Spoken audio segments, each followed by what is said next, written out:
BBOR Black Box Online Radio, coming to you from West Virginia. BlackBoxNed88 on Instagram for the bonus podcast.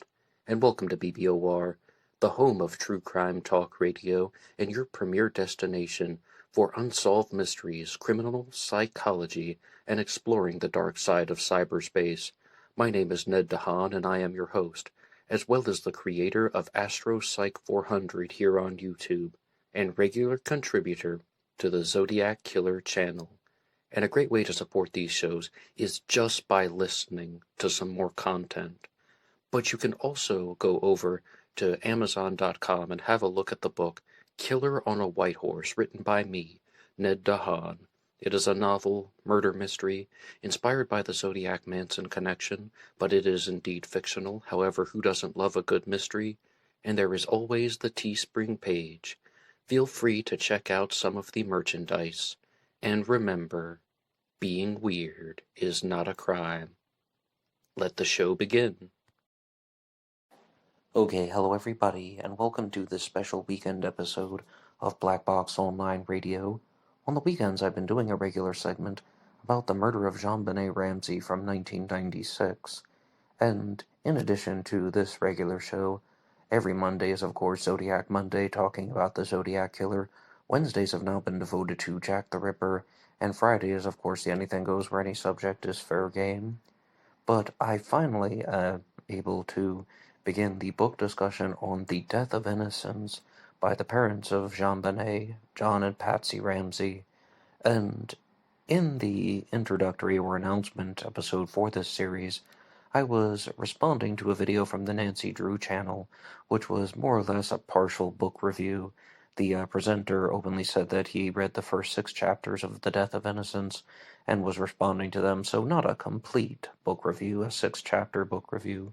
And I would like to share some observations that I've been reading, that I've made from reading The Death of Innocence. And the first is, there is a very particular saddening element to this, because of course JonBenet Ramsey was a child who was murdered, but just hearing the Ramseys tell the story of the final Christmas, and it just seems like such ordinary family behavior. For example, they bought her a bike for Christmas, and they had to keep the bike in a neighbor's basement, so JonBenet would never find it. She had outgrown her training wheels, and they wanted her to start riding a 2-wheeled bicycle. And when you just think about all those experiences that JonBenet would never have, because that she will never have, because she was murdered shortly after Christmas. But there are also stories of how both JonBenet and Burke still believed in Santa Claus. Her brother Burke Ramsey was roughly 3 years older than her. And in the introductory parts of The Death of Innocence, JonBenet's parents, particularly the first segment that's written by John Ramsey, and it seems like there are going to be alternating chapters in this book where one's written by John Ramsey and one's written by Patsy Ramsey, and they're going to be told from their points of view. But it seems that JonBenet's parents are trying to recreate a story, and they aren't the best at doing that, because they say that this is written 3 years after the murder took place. But even in 3 years, they are trying to remember details that they weren't prepared to remember, that they weren't expecting to remember. And if indeed they are innocent and they had no involvement in JonBenet's death, then they wouldn't have been paying attention to certain basic things like, was this item out of order? Was there some kind of suspicious sound in the night or the day before? Was there any type of suspicious behavior of any kind from any person? So, with The Death of Innocence, they're attempting to recreate a story that even has certain memory gaps. And a bigger example of this is when JonBenet's brother Burke Ramsey was interviewed by Dr. Phil 20 years after that, and they're asking all these questions about, did he murder his sister because of a fight over a piece of pineapple? That JonBenet Ramsey was a pageant queen, and Burke Ramsey got jealous of her, so he struck her in the head with a blunt object because she stole a piece of pineapple out of his fruit bowl. And Dr. Phil was like, well, were you eating pineapple that year? And Burke's simple response was that, I think it's too much to ask somebody, did you eat pineapple on Christmas 20 years ago? But, I mean, I can comprehend about how people would not be able to recall specific details. It's like that 3 years ago. You would think that memories, especially memories surrounding the death of their child, would be more in place or more vivid. So I'm a little bit 50-50 on that particular response. I know what some people are already thinking, and they're just thinking that that's a cop-out, that that is a poor excuse, that that's just a lousy explanation. They're like, oh no, these people either know who murdered their child or they were responsible for the murder and they were covering it up and they're just using this as a flimsy excuse.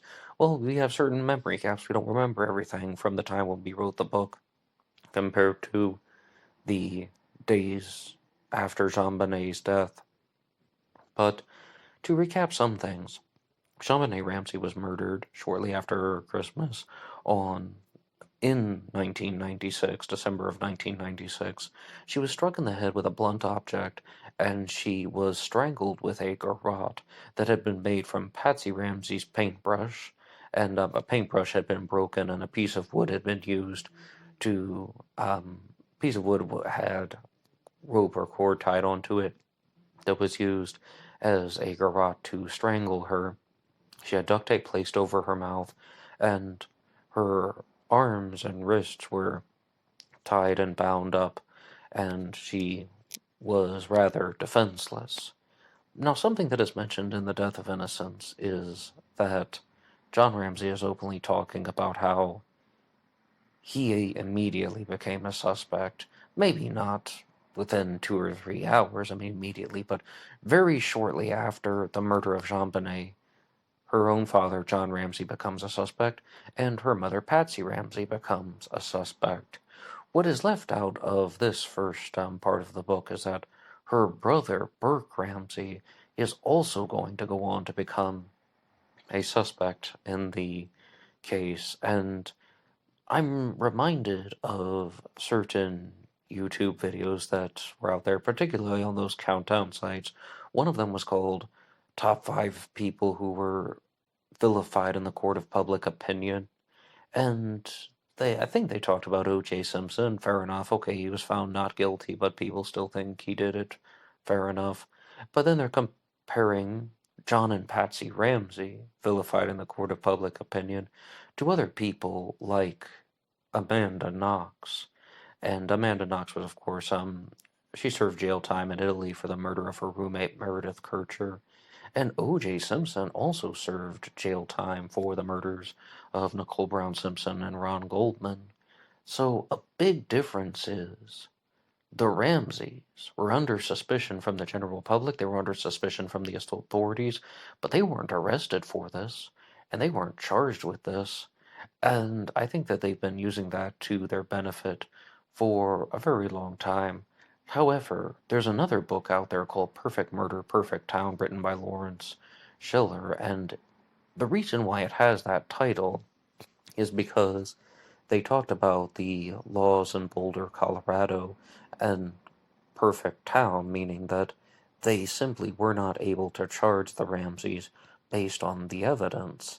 And another particular detail in the JonBenet Ramsey case is her mother, Patsy Ramsey, says she came down the stairs before she realized that JonBenet was missing, and she found 3 pieces of paper on the steps, and it was a 2.5-page ransom note saying that a small foreign faction had abducted her daughter, and that if they didn't provide $118,000, then she would be beheaded. It was a ransom note. And there are people to this day that believe that Patsy Ramsey did not write the ransom note, but that excuse me, they believe she wrote the ransom note, but she did not murder her daughter. I misspoke there. They believe that she wrote the ransom note, but that she did not murder her daughter. And now, why would somebody do that? Why would a mother write a ransom note if she wasn't trying to cover up her own malicious actions? Well, the very simple answer would be she was covering up for somebody else. And I'm rather divided on this because my overall immediate first response was when I looked at Patsy Ramsey's handwriting compared to that of the ransom note, I thought, no, it wasn't the same. That was just my take on the subject. I'm not a handwriting expert. I'm not somebody like Sherwood Morrill or Michael Wachtel. I mean, that's just what I thought by superficially looking at it. But point number two, who would she cover up for? John Ramsey, her husband, Burke Ramsey, her son, or some type of unknown perpetrator to us at the time. And Stephen Singular wrote the book Presumed Guilty, which attempted to talk about how the Ramseys may have known that some type of sex ring might have been involved, or there might have been some high-ranking individual at Lockheed Martin, a company which had connections to John Ramsey, that was responsible for her death as part of, again, some type of high-end sex ring. And I mean, that was a very poorly arranged discussion in the book Presumed Guilty, not because of Stephen Singular's narrative, it's just he told the story of how he learned about the case, where he's saying, okay, this is the murder of JonBenet Ramsey, and he learned about this event on this day, and then the next day he learned about this, and then the next month he learned that, and in 1997 he conducted this interview, but he's not getting to the point of how his theory is supposed to be stitched together. So I think that option number three in that scenario, um, that Patsy Ramsey would have written the ransom note to cover up for some type of unknown perpetrator, is mostly out of the question, or the probability is very low. But, I mean, I would like to get back to this whole concept of being vilified in the court of public opinion. Number one, John Ramsey has openly denied all of this, of course. I mean, of course he would, right? Guilty or innocent, he would deny involvement. He speaks very publicly about the case, which is something that guilty people wouldn't necessarily do. I mean, some people would stay silent. And he's also discusses this in his other book, The Other Side of Suffering. And I'm going to be reading these two books side by side. And in The Other Side of Suffering, in the first part, he talks about how, yes, he's vilified. And not only was his daughter murdered, but suspicion has fallen upon him, and he uses the term that he is under the umbrella of suspicion, and that his wife Patsy had just beaten cancer, and now people are accusing her of murdering her own daughter. And if I can take a very strong stance, I don't believe that one of those three people murdered JonBenet, John, Patsy, or Burke.